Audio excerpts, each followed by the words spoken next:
Job 38 through 39. Then the Lord spoke to Job out of the storm. He said, "Who is this that obscures my plans with words without knowledge? Brace yourself like a man. I will question you, and you shall answer me. Where were you when I laid the earth's foundation? Tell me if you understand. Who marked off its dimensions? Surely you know. Who stretched a measuring line across it? On what were its footings set? Or who laid its cornerstone, while the morning stars sang together, and all the angels shouted for joy? Who shut up the sea behind doors, when it burst forth from the womb? When I made the clouds its garment, and wrapped it in thick darkness? When I fixed limits for it, and set its doors and bars in place? When I said, "This far you may come, and no farther. Here is where your proud waves halt." Have you ever given orders to the morning, or shown the dawn its place, that it might take the earth by the edges, and shake the wicked out of it? The earth takes shape like clay under a seal. Its features stand out like those of a garment. The wicked are denied their light, and their upraised arm is broken. Have you journeyed to the springs of the sea, or walked to the recesses of the deep?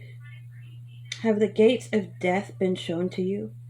Have you seen the gates of the deepest darkness?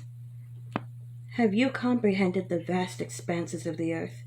Tell me if you know all this. What is the way to the abode of light? And where does darkness reside? Can you take them to their places? Do you know the paths to their dwellings? Surely you know, for you were already born. You have lived so many years. Have you entered the storehouses of snow, or seen the storehouses of hail, which I reserve for times of trouble, for days of war and battle? What is the way to the place where the lightning is dispersed, or the place where the east winds are scattered over the earth? Who cuts a channel for the torrents of rain, and a path for the thunderstorm, to water a land where no one lives, an uninhabited desert, to satisfy a desolate wasteland, and make it sprout with grass? Does the rain have a father? Who fathers the drops of dew? From whose womb comes the ice? Who gives birth to the frost from the heavens, when the waters become hard as stone, when the surface of the deep is frozen? Can you bind the chains of the Pleiades? Can you loosen Orion's belt? Can you bring forth the constellations in their seasons, or lead out the bear with its cubs? Do you know the laws of the heavens? Can you set up God's dominion over the earth? Can you raise your voice to the clouds, and cover yourself with a flood of water? Do you send the lightning bolts on their way? Do they report to you, "Here we are"? Who gives the ibis wisdom, or gives the rooster understanding? Who has the wisdom to count the clouds? Who can tip over the water jars of the heavens? When the dust becomes hard, and the clods of earth stick together, do you hunt the prey for the lioness, and satisfy the hunger of the lions? When they crouch in their dens, or lie in wait in a thicket? Who provides food for the raven, when its young cry out to God, and wander about for lack of food? 39. Do you know when the mountain goats give birth? Do you watch when the doe bears her fawn? Do you count the months till they bear? Do you know the time they give birth? They crouch down and bring forth their young. Their labor pains are ended. Their young thrive and grow strong in the wilds. They leave and do not return. Who let the wild donkey go free? Who untied its ropes?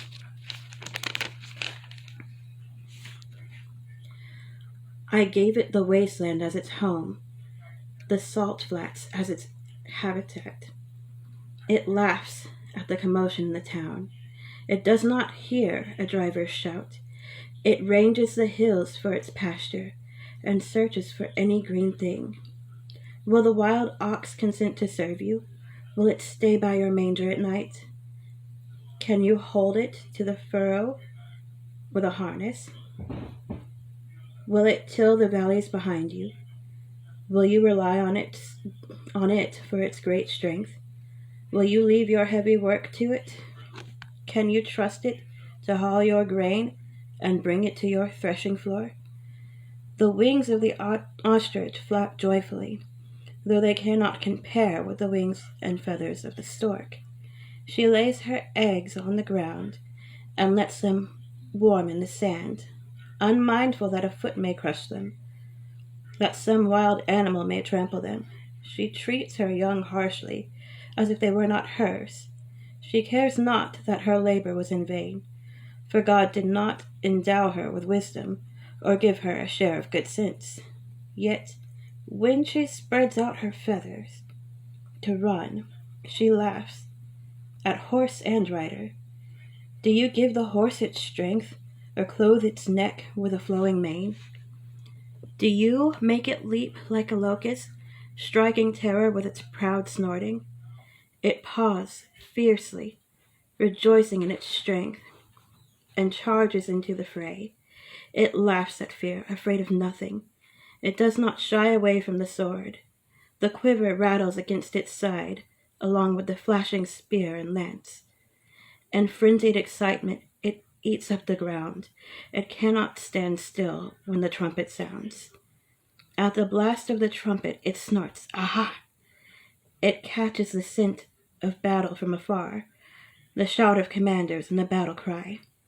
Does the hawk take flight by your wisdom and spread its wings toward the south? Does the eagle soar at your command and build its nest on high? It dwells on a cliff and stays there at night. A rocky crag is its stronghold.